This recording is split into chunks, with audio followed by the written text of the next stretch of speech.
last week when I was recording, the recording only showed my face the whole time. I don't know what I did wrong or. So I sent the teacher a note and I was like, everyone was there, but clearly I am not technologically savvy because I couldn't figure out what in the world I was doing with it. So hopefully she gave everybody credit and it's all fine, but she even sent me a note. I didn't see anyone else's face. I was like, yeah, sorry, I'm retarded. Can't figure out how to do it. All right. Can you guys hear me okay? Yep. Yay. I know one of the times there was microphone issues, so I played with the microphone on my computer to try to make it so that you guys could hear me. So, all right, let's get started. Should we just go down the row? Tiara, you're first on my list. And yes, in case it hasn't come through on these classes before, everything at our house is a musical, so I apologize for when I randomly burst into song. But Tiara, what stood out to you from the Okay. So this week I really liked that guy who is the poet, the Taylor Malley guy who was talking about how if we want to be able to make declarative and persuasive arguments, then we need to be able to talk professionally. And that we need to not say phrases like that I'm saying right now. And we shouldn't say at the end of things that we say, that we need to say things with power and we need to say them informatively, if that makes sense. And then I think that just went hand in hand with how they talked about storytelling, because if you can't speak confidently, then you can't really tell a story that's going to be meaningful, if that makes sense. So those are the things that I thought were that I liked the most. Yeah, that's awesome. I thought this was a good week because I'm doing my practicum, and so we're learning about the importance of using personal stories in the workshops and stuff. So it was very helpful. So I liked that same guy. Was that Malley?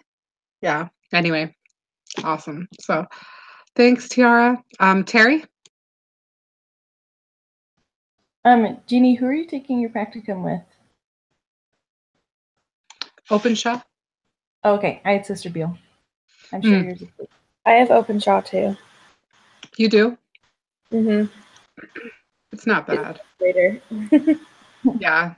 It's I think I'm making it more work than I have to. I am too, but I also feel like it's so stressful because I don't get the practicum passed. I don't graduate this semester. Right. I have my internship done, so I'm just it's literally just that, and it's stressing me out. So I think I'm too. I just have these 2 classes and a religion class, and I'm done. I'm done at the end of the semester, so I'm I have to pass.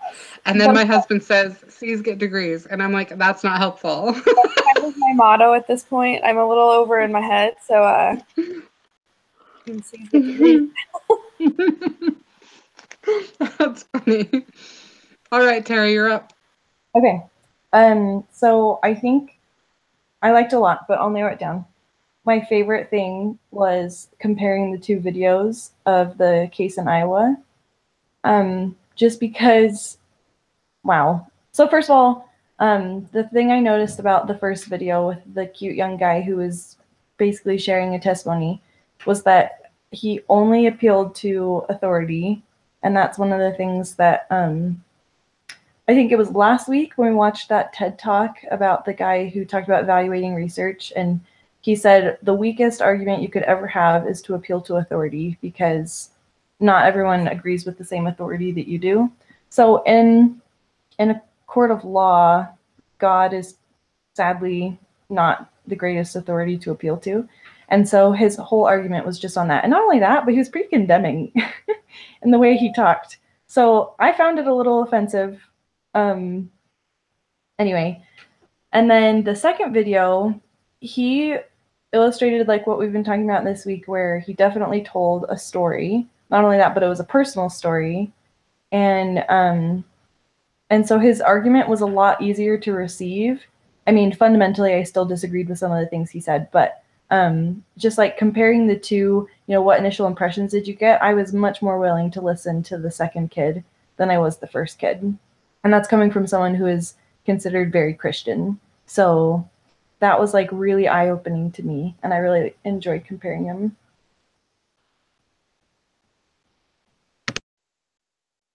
I keep forgetting to unmute myself. Sorry for the little delays. Yeah, I thought that was really interesting too. It is interesting how, since we started taking this class, how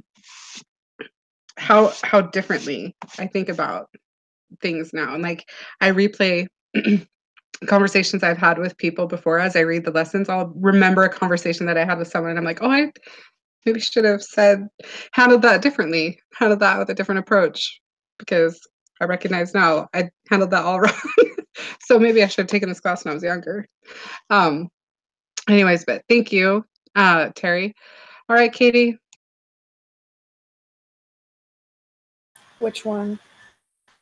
I'll go. You. Okay. Like, it doesn't show, I think, the same order. So I really liked I think it was the first article of the week, or the first readings for the week, where we talked about stories and how using stories can be really beneficial in persuading people. And it just kind of made me think back to the times where I've actually been like persuaded to use something or try something. And it's usually somebody's personal story that is what, ultimately persuades me to try it. With all the MLM companies out there right now, I feel like that's kind of their whole way to persuade people, is like, oh, this is doing this, so like for me, it's changed my life or whatever. And then they use like their personal story to try to persuade you. I'm trying to think of like an example, but like LuLaRoe. People are always like, yeah, it's the comfiest stuff ever. It's great. You can wear it when you're pregnant. You can wear it when you're not. You can wear it all the time. It's cute. It's casual. It's everything. And they just like share their like stories of like how awesome it is, and it kind of just persuades you to want to try it too. Because if they're having a good time with it, they're loving it, and they are comfortable wearing that, then you want to be comfortable too, and you want to try it. And it just kind of made me think of how using stories really are kind of the big part of persuasive arguments. If you don't have a solid story, a personal story especially, I feel like, you're not very persuasive, because why are they going to believe you if you don't have any background with it in any way? So I feel like that's kind of the big part of using a story, is just to kind of, what is the word? I can't think, but just kind of like help to show that you're somebody who's trustworthy and that you can help them with whatever they're hoping for. And I think that goes along with a lot of careers too, because you need to have knowledge and be somebody that they trust, and using your past customers to provide like testimonies of your service or whatever can really help persuade people to use you as well. So that was just kind of using that in my practicum, I think, is going to help me a lot too, just trying to remember how to use personal stories, but without, I think, oversharing a personal story, so that it's relevant to more people than just a very small audience. So That's awesome. Yeah, personal stories, like it is definitely one thing you learn in sales. So that is true. Okay, other Katie? Sorry, I'm super sick, so I hope everyone can hear me. So for this week's readings, I kind of like the personal stories too, and I thought about how it resonates with everyone. Can everyone hear me? I'm sorry. Okay, good. Okay. So, and kind of how it brings empathy and sympathy, even if you agree or disagree, it brings out those feelings of, it kind of softens people, you know, it softens you up. And like those stories of when they were talking about the same-sex marriage, for or against. And, you know, even though, again, I may not have agreed, but it kind of softened your heart a little if you hear like the personal stories. And I thought about, you know, things that kind of have resonated with me through my life. And I love to read, and I love to read everything. But when I read biographies, it's like, oh, that was great, like, information. But when you read maybe even just a fictional story that has like a moral plot or something, it more, you know, it resonates with you. It may stick with you a little longer. And so I feel like that's something that, especially as you advocate for people, to remember, is try to find common ground in stories or personal stories that can kind of connect you, I guess. It connects even if you don't agree or disagree with whatever you're teaching. It can at least build a bridge to, and especially I think stories build bridges so that people are more willing to just listen, and they're not as like defensive. And so I really liked that.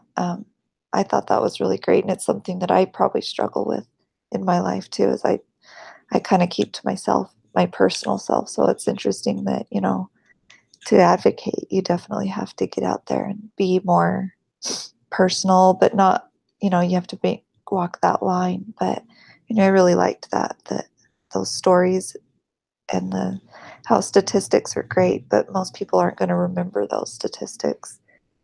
So make sure you have those in there, but personal stories are what's going to resonate with everyone. So yeah, that's what I really loved about this week's reading. Thanks, Katie. Sorry you're not feeling well. We could hear Okay. you, but I hope you get feeling better. Thanks. All right, Jamie? I loved what Katie just said about making connections and how stories build bridges. And one of my favorite things this week was thinking about telling stories in connection with some of our past lessons, like being authentic, and how important it is for us to have a Christ-like character, so that when we tell those stories, there is truth in them, and that it's threaded, our character is threaded in the stories that we tell. And I, like Terry, I was a little caught off guard with how much I really liked listening to that second video of the boy that had been raised by same-sex parents. I sat and watched him, and I thought, if I had any room for persuasion on that issue, I would have, that his story would have pushed me to the other side. If I was on the fence at all, not that I would have stayed there, but, and anyways, that's all what ifs, but he was so persuasive because it was so authentic and it was so personal. He completely opened up and was very real about everything that he shared. And although, you know, with the first guy, he just had scripture after scripture after scripture, but there was like no heart in it. It was like Terry said, it felt so condemning, so like just impersonal, and he wasn't connecting with people. And I love to watch Marsha. Is it Marsha? I don't have that right in front of me right now. I love to watch her videos about how like the video that we watched this week, because the way that she speaks is so from the heart. It's so authentic, and it's sharing real life, personal stories in her advocacy efforts. And anyway, really my biggest takeaway, I loved so many things that we saw and read, but my biggest takeaway was, I just thought, how can I not be scared? Because watching all of that and reading the articles that we read, fear starts to creep in on me big time. And I think, I don't know if I can do this. And I am really worried about my kids having to face these issues that are just creeping through that article about how gender, all the different definitions of gender, and how it's now in California in schools, I thought, okay, how long is it going to be before it shows up here? We're already seeing in our high school and in our junior high different issues that with like dystopian literature and suicide, and that I think, I'm in such a conservative area, but it's going to come.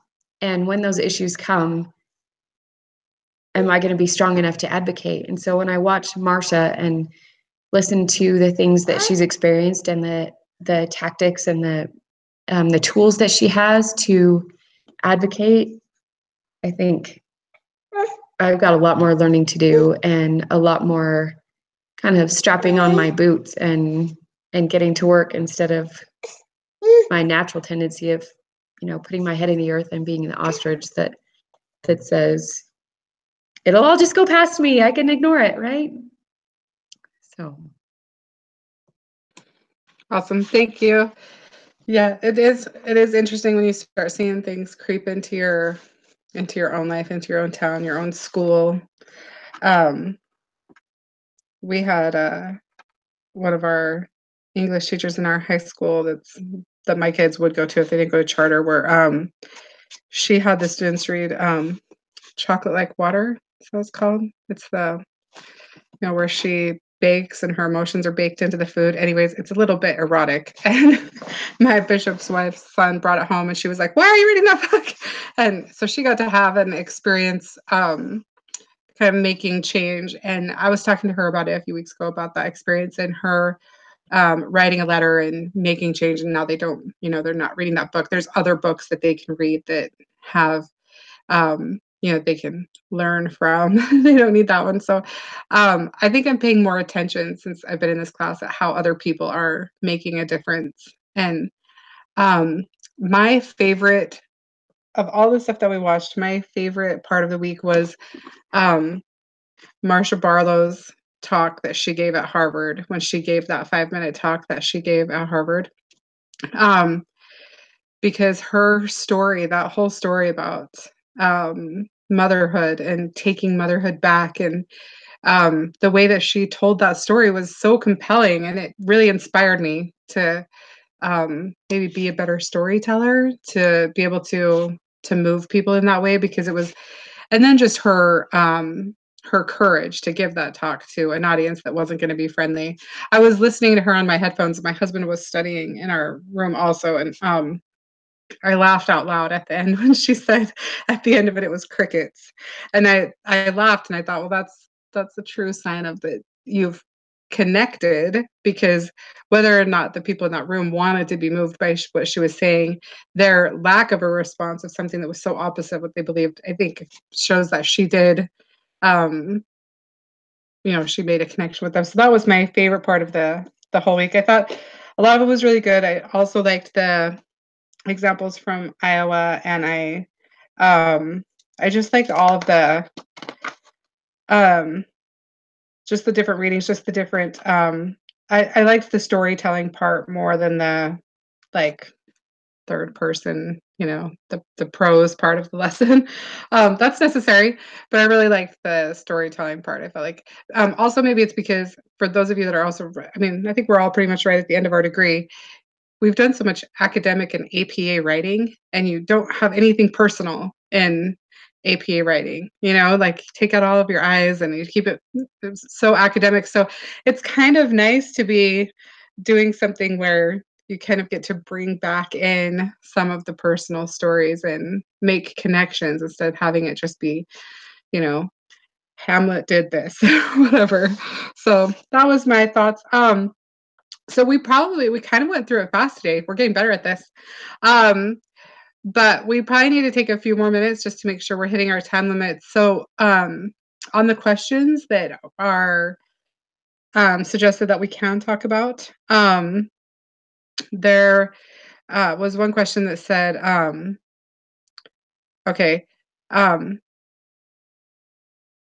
it was, this one. On the the federal government, why the federal government hasn't improved education after trying for 50 years, and my struggle with porn taught me to hate my body. So on those ones, it's asking like, what did we maybe see in those articles where they were writing or speaking persuasively? Like, did you see it in both of those, or like less information, more persuasion? So any thoughts on that?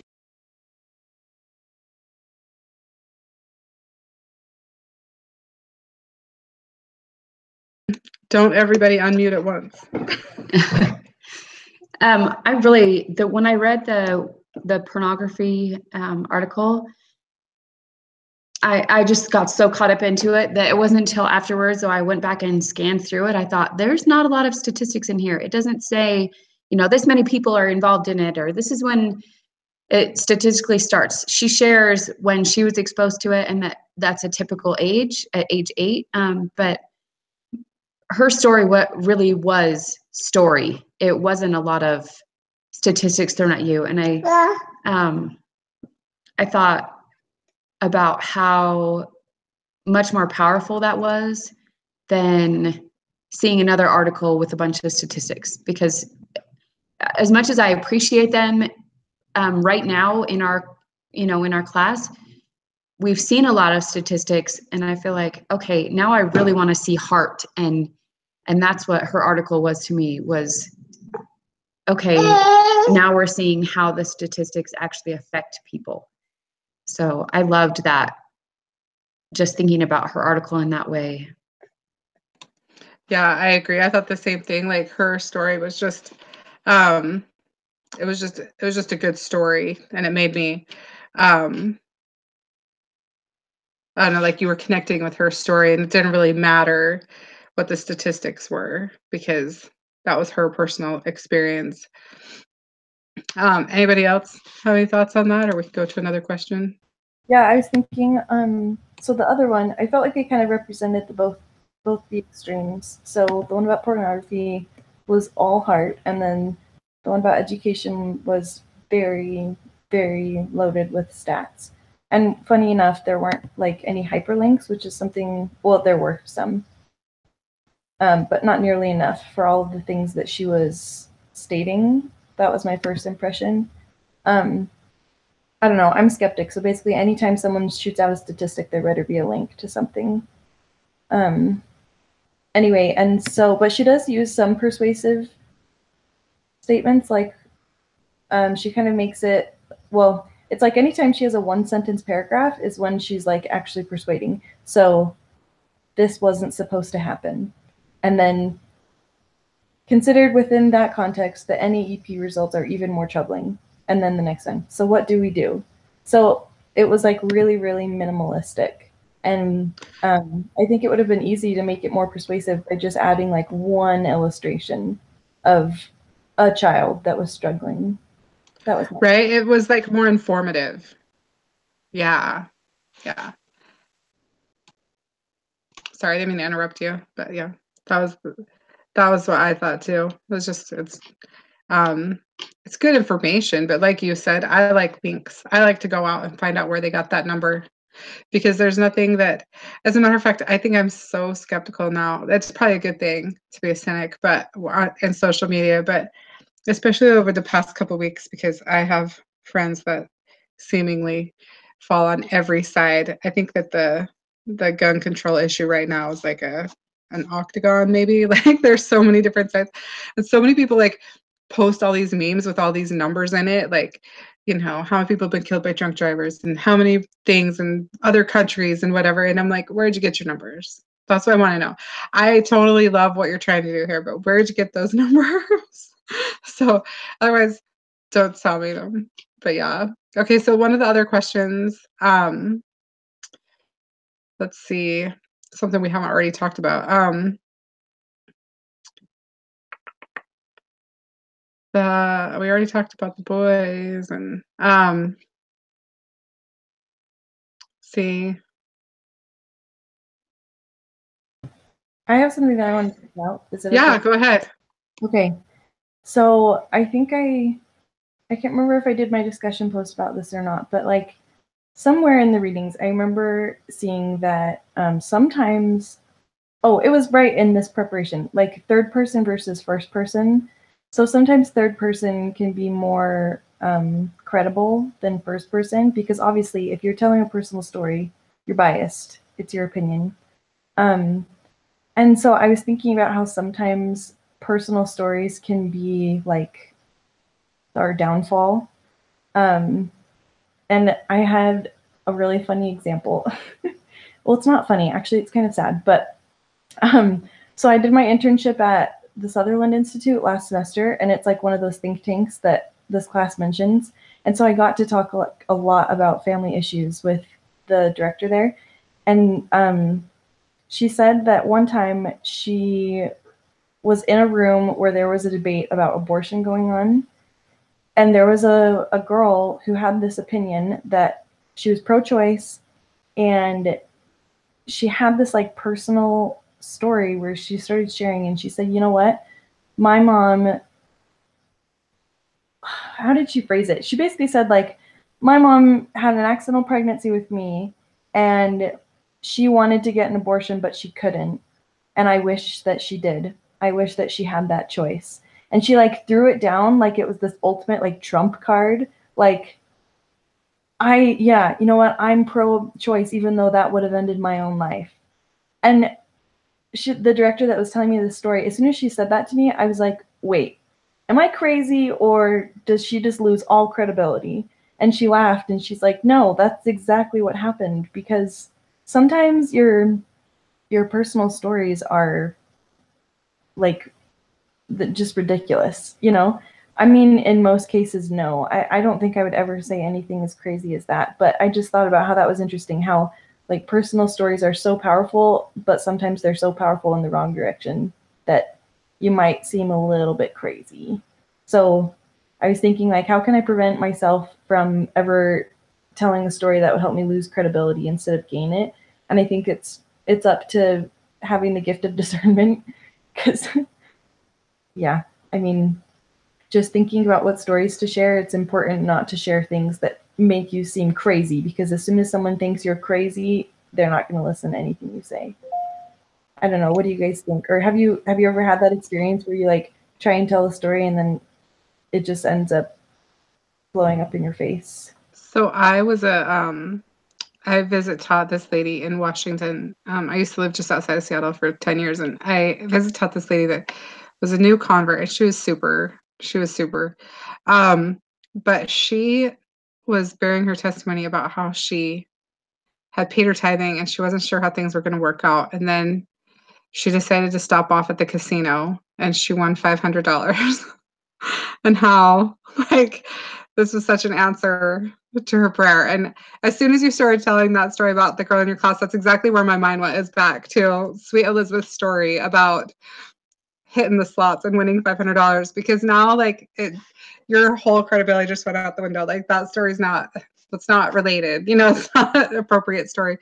And I like what you said about how do you tell stories without being crazy, because I know we all have a little crazy in us, and so you have to really like try to channel. I keep thinking about this with my practicum. I mean, I don't know what you guys are doing your workshops on. I'm doing mine on dating and intimacy for the youth in our ward, and my bishop and I have been working together on some things that our youth really need. And my bishop even was like, Jeannie, you know, you've had some different experiences, and I think some of your personal stories will really connect with the youth. And I'm like, wait, that's hard for me. Like, I don't really like cross those boundaries. And so I'm like, the only thing I can do is like pray for the next 3 weeks that I can be guided to what stories to tell. But I think as I'm working through my practicum, I'm like, I don't want to be the crazy lady up there that after I do this workshop, all the youth are like, oh yeah, Sister Anderson, she's bonkers. She told us this story. So excellent reminder. Does anybody else have anything they want to add? Otherwise, we've answered all the questions on the thing. So if we can just recap, or if anybody has anything that they want to, any other insights they had over the week or thoughts on anything they want to share.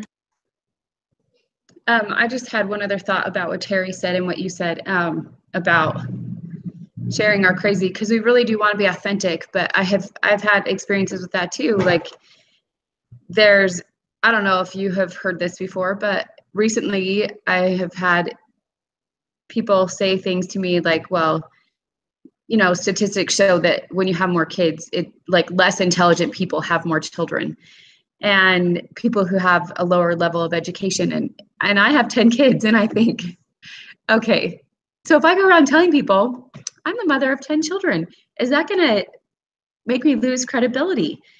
Is that something, especially with like writing our articles this week, I thought, yeah, I have a lot of different stories in my life, different experiences that I've had especially with going to school while still having children, while my husband was the bishop, which you can't really use the bishop because only members really get the time constraints of, like, it's not just their career. That my husband has a career, and then he was the bishop, and then, we already had 8 kids, and I was having our 9th and in school. And I think, okay, if I start sharing personal stories about how I have 10 kids and how they would think, why are you so stupid to have another baby when you're in the middle of going to school?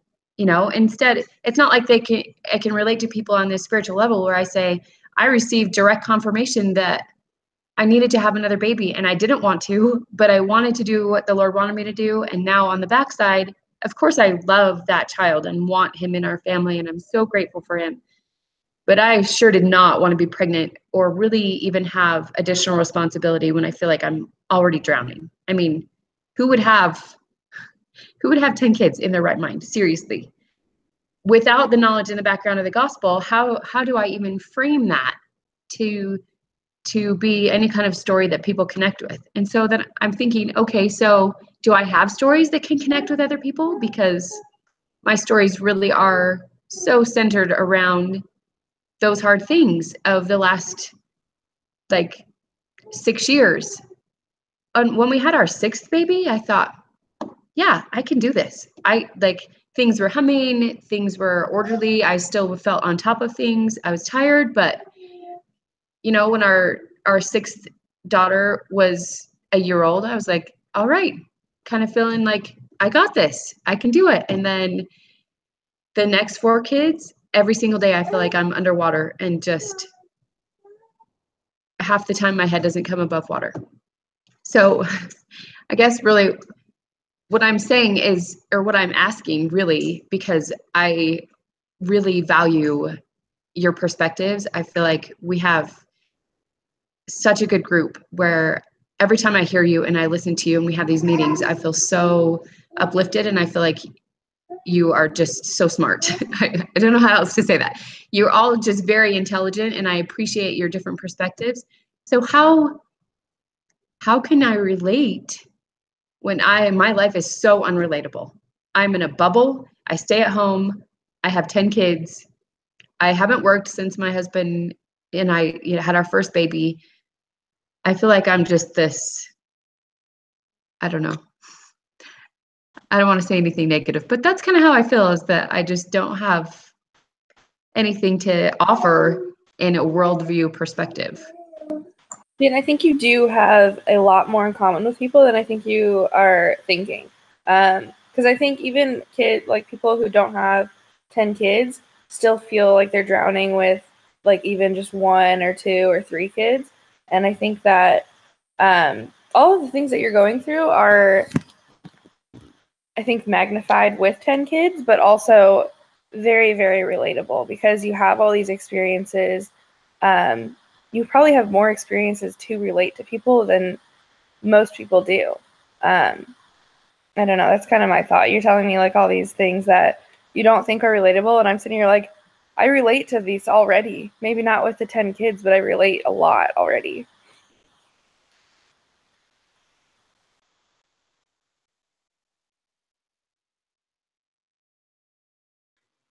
Just going off of what Katie said, I think that as you are able to share your like individual experiences that you've had that people can relate to you. Like maybe they can't relate to like if you had to take 5 children grocery shopping, but they understand taking 1 child grocery shopping, right?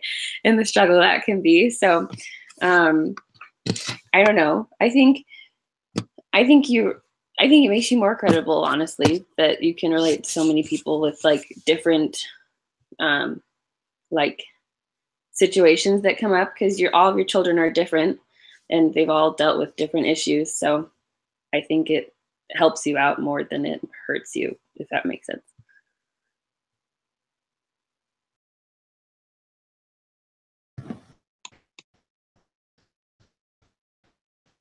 Oh, Katie, I don't think we can hear you.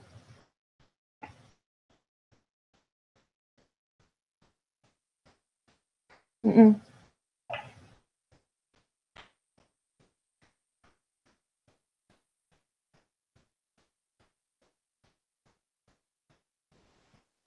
No. Sorry, I can read your lips, but I can't hear you.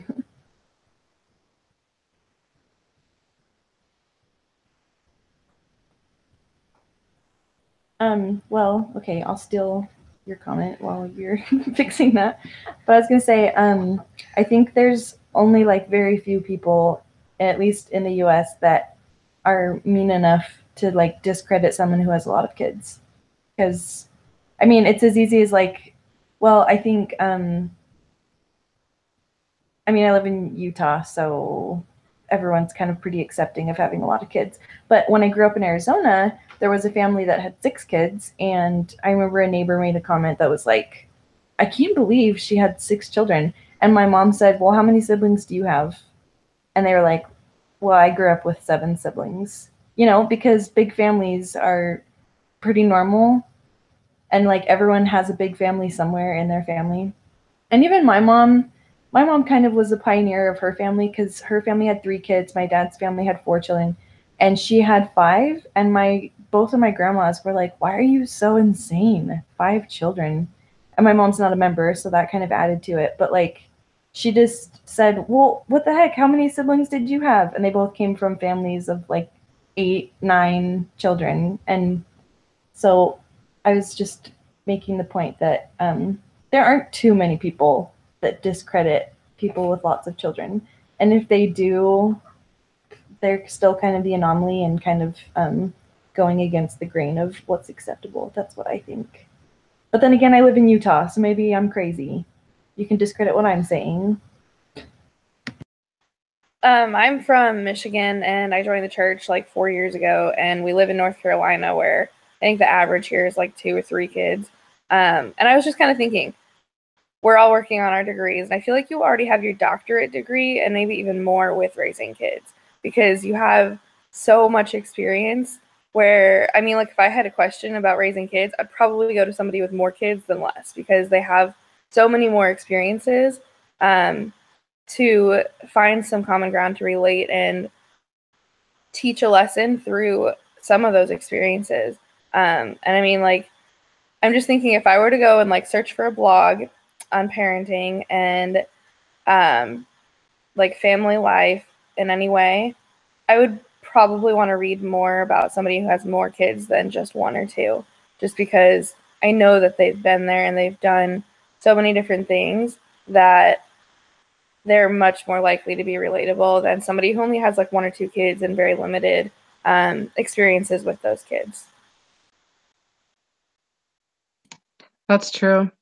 I homeschooled my kids for a while, and I was part of a homeschool group. I still am, because I still have one that I homeschool. But and the moms would get on there that have lots of kids and lots of experiences.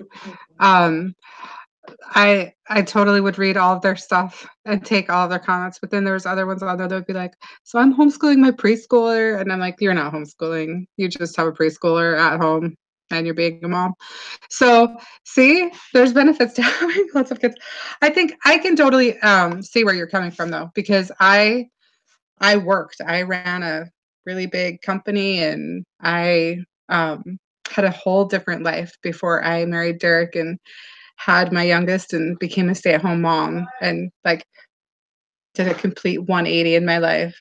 But I feel the same way, Jamie. Like I have times where I'm like, I've been out of the loop for so long. I've just been focusing on being a mom and getting my degree. Like I feel a little bit disconnected from the world or from some of my peers that are still working or whatever. But I think that's a little bit of the adversary whispering in our ear that by being a mom, we're not doing enough, or somehow we're not doing what other people are doing. And I think that's, we can't let him win. We can recognize that what we're doing as a mom, is giving us great experience and great, knowledge, and, we're raising amazing humans. So what more could you do?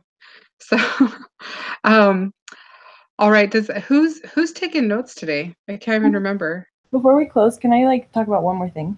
Oh yeah. Go ahead. Okay, well, first of all, my daughter's eyes are open. So here's my baby. She wanted to say hi. Anyway, she's so cute. Thank you. I'm very proud. Jamie, your baby's adorable as well. Look at those eyes. She's a lot more responsive than mine as well. Okay, but anyway, so one question that stuck out to me was, what narrative do you think we in the pro-family movement have adopted, and is it effective? And so I just wanted to share an experience that I had during my internship, and it really, really opened my eyes. So the Sutherland Institute, like I said, is one of those think tanks that Brother Rarick writes about a lot. And the reason why I loved working there was because they totally adopted the mentality of promoting lightness instead of attacking darkness. And okay, wait, raise your hand if you live in Utah. I forget. Only Katie. Okay. So in Utah, this senator or representative drafted a bill about sex education in Utah. And he proposed this new idea where, and this was while I was doing my internship, where in schools, only biology would be taught. And then students would take an online module to learn about sexuality, like as in attitudes, romance, dating, all the kind of non-biological facts. And parents would have the option to choose what type of module they wanted their child to watch. So there would be one that was more on the comprehensive side, one on the conservative side, abstinence only side. There'd be options for parents to choose from. So when I heard about this, I thought that sounds amazing, because number one, parents should have the choice to decide how their children are educated. And number two, it's offering abstinence only and it's offering comprehensive. So they're given all the options, not just one. Anyway, so I thought it was amazing. So while I was working at Sutherland, the director I worked with said, oh, we're having a combined meeting with a ton of other organizations. They want to have it here because we're kind of like a middle ground for all of them to meet. And so it was a lot of the conservative places in Utah. So like Heritage Foundation, the representative from there came, Eagle Forum, Pro-Family Utah, Pro-Life Utah, like every conservative group you can think of had a woman in the room. And I was kind of blown away by the one-sided and closed-mindedness I heard. Because I'm thinking, these are all women who I know I have the same fundamental beliefs as. Oh, and there was one guy. He was from whatever Catholic organization is in Utah. But anyway, it was really eye-opening to hear how they talked about this bill, because to them it was 100% evil. There was no good in it. We weren't allowed to allow any good in it, and they weren't going to make any concessions. And they were actually like plotting to go into a meeting with this representative and to shoot him down. And everything was a win for the other side. They're like, if we allow any sort of sexuality education to be put online, the other side wins. All they're trying to do is gain inch by inch by inch. And it's interesting because, yes, I think that Satan is trying to win inch by inch by inch. But it was hard for me to say, yeah, I think this online module is a win for Satan, because I thought it was a win for everybody, because the battle of sex ed in Utah has been ridiculous. It's like right now abstinence only is given, and every year parents who want comprehensive education are just more and more ticked about it. And somehow every bill is dropped because, you know, the conservative representatives who have to represent their people are like, no, we're not going to fix this right now. And anyway, so I just thought it was really interesting that, like, even in the pro-family movement, there's a lot of closed-mindedness. And so being in this class has helped me realize that, like, you can be a voice that sticks out among the other voices as long as you really are promoting light. Because I know that, like, a lot of, if I were to, so like for this week when I write my persuasive blog, I'm like, I know that I'm going to be sharing opinion that's like the same as a lot of other opinions, but if I do it in the right way, it will sound better than other options. And so I just thought, like, after looking at that question, what pro-family movement narrative have we adopted?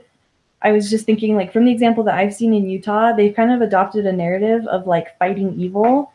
And I wanted to kind of shape my narrative more of promoting light, like what this class has taught. So anyway, that was my own personal revelation. Thanks for letting me talk through it. Well, that's awesome. Thanks for sharing. I think sometimes it is easy to get focused on a win or a lose. Like, you hear it every 4 years when we have a presidential election, and they're like, you know, people say, I won't vote for this person because, but what are you voting for? Like, that's always a question I like to ask people is, so what are you, what do you want to vote for? Like, what are you, I don't want to know what you're against. I want to know what you're for. Like, what's important to you? So I think that is exactly what you were just saying, like promoting light instead of darkness. You know, if we just focus on what we're against all the time, it's not very, you don't really persuade people by saying, I am really against peanut butter and jelly in the same container.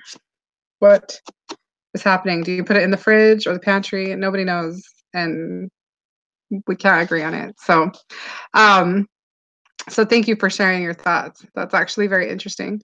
I can imagine that the sex ed argument's there. And I would also imagine I'm probably on the wrong side of that argument. So as I say here thinking, I agree with you. I think there's a lot of families that don't talk about it. And so it probably is hard to be in Utah where it's such a sticky thing. Did anybody else have anything before we go on to the notes? And I just need a reminder of who was taking notes. Jamie, okay. So if you have anything else, jump in. Otherwise, I'll just turn the time over to Jamie to wrap it up.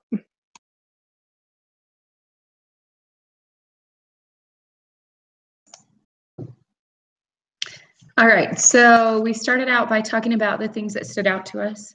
How Taylor Mali, his comedy taught us more about the importance to speak professionally, and that saying things with power, to say things with power, that we need to be informative and speak with confidence.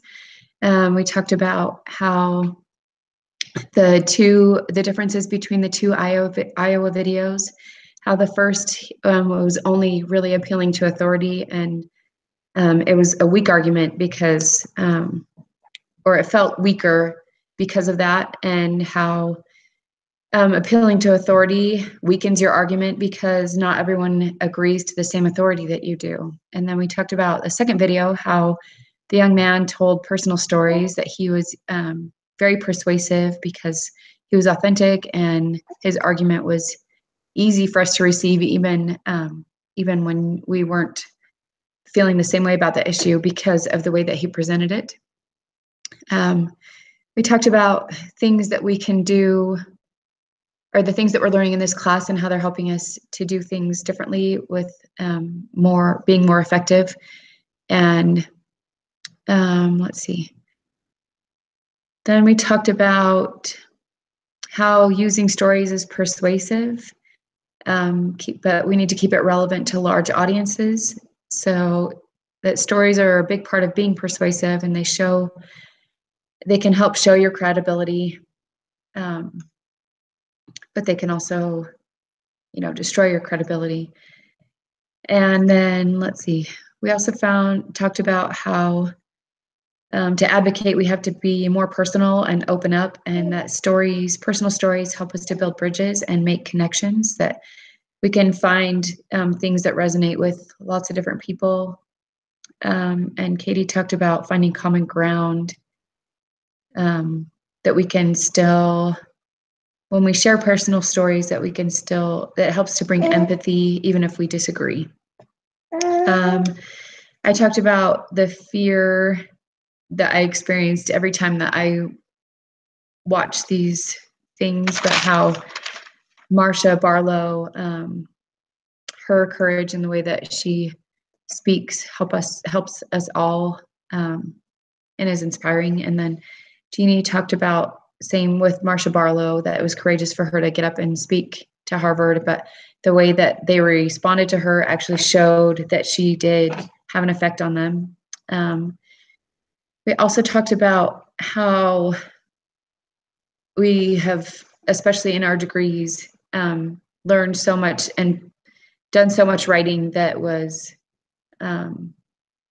just formal writing, APA, the prose part, and how this advocacy is helping us to make connections with people. And it's nice to be able to bring those personal stories and experiences back in. And then we start talking about the articles and the elements of persuasion within them. The education one was primarily statistical, and it could have used some personal stories to be more persuasive, and how the pornography article was primarily heart and personal stories, and the statistics weren't there, but that wasn't necessarily negative. And then we talked about how first person can be biased. And then Terry talked about how sometimes if you're telling a personal story, it can be your downfall, versus third person being more credible. And then we talked about how to relate when you feel like your life is completely unrelatable, and how our struggles are universal, and we can gain credibility by sharing experiences.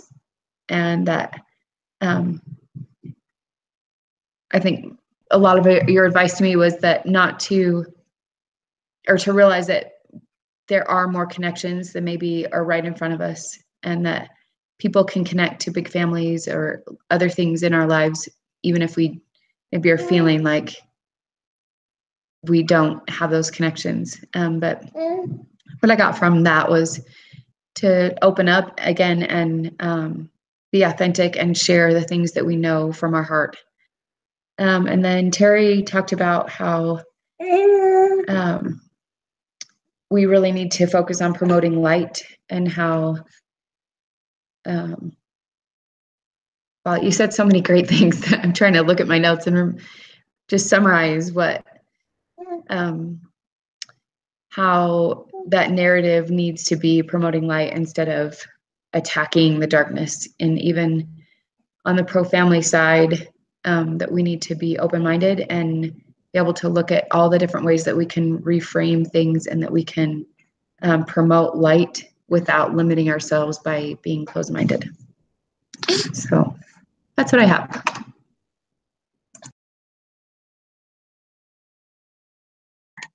Awesome. Thank you, Jamie. Thank you, everyone, for your input, and have a good week. See you next week.